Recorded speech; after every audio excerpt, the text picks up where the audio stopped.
One of the first things you need to do before you launch your website is set up some sort of system where people can subscribe to an email list. It's better to do this with a tool or a system that's dedicated to email marketing rather than trying to use your own personal email to do this. You can get hit as a spammer if you are using your own Gmail account or other sort of personal account. There are lots of different tools out there, and a lot of them you can start for free, such as mailchimp. With mailchimp, you can get started for, I believe, up to 2,000 subscribers, and they've got all kinds of tools. So if you go to mailchimp and then go to pricing, you can see the sign up for free. You have this free option, and if you click the learn more, you can see that you are able to send up to 12,000 emails per month to up to 2,000 subscribers. And there are tools and plugins within WordPress that allows you to create opt-in forms for your website that hook up with MailChimp.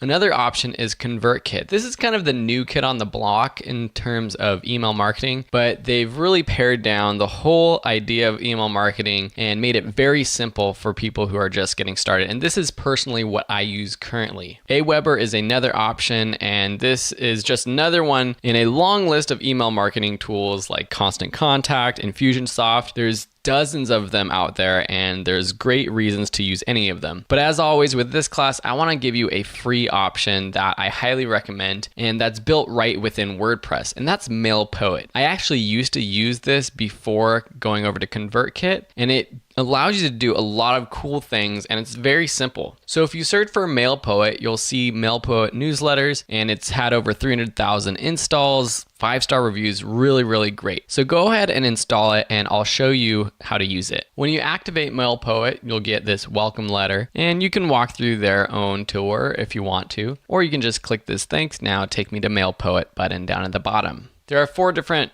menu options under the mailpoet tab. One is newsletter. This is where you create new emails. One is subscribers, where you can see all of your subscribers. Settings, where you can change any of your settings. Or premium, for you to enroll in the premium mailpoet, where you can use it with over 2,000 subscribers and send more emails per month. There's a few things that you might want to do if you're trying to legitimize your business. One is put in your company's address. It's actually a requirement that you actually send your address with each email. And if you don't, some spam filters, depending on the email tool, Gmail, Yahoo, what have you, they'll actually put your emails in spam if you don't have that. You also can choose where you want notifications to go to, and choose if you want to get notified when someone subscribes, unsubscribes, or a summary of the emails that you send every day. You can choose how it appears to the person who gets these emails. So it will be sent from Phil, or you could say, Ebener Designs, whatever you want, either your company name or your name, and then your email address. And with your hosting account, with Bluehost, with HostGator, with whatever hosting, you can create your own emails with your website. So you could have phil@ebenerdesigns.com, or contact or support at ebenerdesigns.com.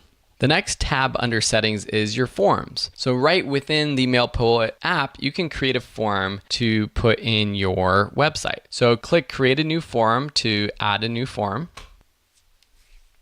And then you can add different fields. So say you want to collect first name, last name, you can add these to your form. And then you could click any of these to edit how it actually appears. Down below, you can choose what lists these subscribers are going to be added to. So say you have multiple contact forms on different pages of your website, and you want to funnel visitors into different categories. Perhaps you have some visitors. For me, this would be visitors who are more into photography, and then some that are into video production. I might have 2 lists, and depending on the blog page or the article, I would put a different form on that page that funnels into that list. And then this little after submit option is a little pop-up that appears after they've submitted their information on this form. So say you've gone through this, click save. And then to add it to any of your pages, just click this shortcode button down here, copy and paste this shortcode. I'm gonna test it out on my about page. So just paste it into any page, click update, and then refresh that page. And now you can see the form. It tries to match the style of your own website. And this looks pretty good. Now, when you're trying to get people on a newsletter, it would probably be beneficial to give a reason to subscribe. So on this page, I would include information that they'll be getting once they subscribe, or perhaps giving away some kind of lead magnet, a PDF download, or something that they get in exchange for signing up. And I would include that information. And I would include that information right next to the form. You can also go to the widgets area under Appearance, Widgets, and then you have a new widget that you can put in your sidebar, mailpoet subscription form. So let's put that right under Search. And then we have to choose which form we're going to choose. So we created that new form, which we should probably retitle. Maybe we will create a specific one for the sidebar. Click Save. Now we'll have to refresh this page so that that shows up in our mailpoet subscription form option. And now we have the sidebar option, and we'll just click Save. Now, if we go to our blog or any page that has the sidebar, we have this subscribe to our newsletter page. Now let's go back to our subscribers page. You can see that I automatically have myself as a subscriber, but say, let's just type in, for example, my other account, Phil Ebner, and then the email address is at videoschoolonline.com. Then click subscribe. And now you can see this is the pop-up that we saw. So you might want to change this, make it more interesting, say something like, hey, check your inbox, you'll be getting your free PDF, or whatever your lead magnet is. Now let's refresh our subscriber page. And you'll see that now support at videoschoolonline.com is added. The status is unconfirmed until that subscriber gets the first email and confirms their email address. This is a double opt-in, and this is required for people who start newsletters. Now, what is that email that people get first when they subscribe? Let's go back to our settings and go to sign up confirmation. This is the email that someone gets when they sign up. So you definitely want to edit this with your own information. In this email is a confirmation link that they'll have to click, and you can send them to a custom page if you want. Going down the line of tabs, we have the send with option. One, you could send with your own website, and the delivery method is PHP, which I highly recommend, or you can use a third party. Depending on what your host situation is, sometimes they don't allow you to send more than a certain amount of emails per day. So once you get over 100 subscribers, you might want to go with this third-party option. And find out more about that, just go here and click on the Read More option. Then down below, you can see that you can choose how many emails you want to send every hour. If you're using a third-party option, you can increase this because you don't want to have to wait to send your emails over the period of a day or two if you have a few hundred email subscribers. You want to send them all at once. But they suggest 70 emails per hour to be safe to start out so that you don't get seen as spam. And that's if you're sending from your own website. But again, if you want to send more, you can choose this third-party option. Lastly, let's just quickly look at our newsletter options. They come with a draft, but I'm just going to go ahead and say create a new email.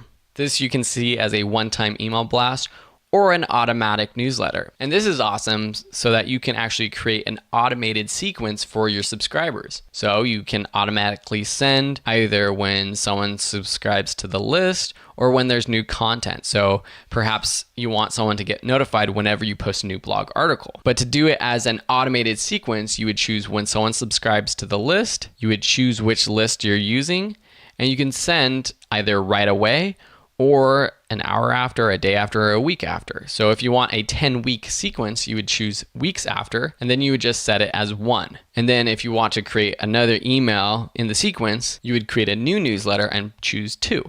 So I'll just title this first email just so we can see what the next step is.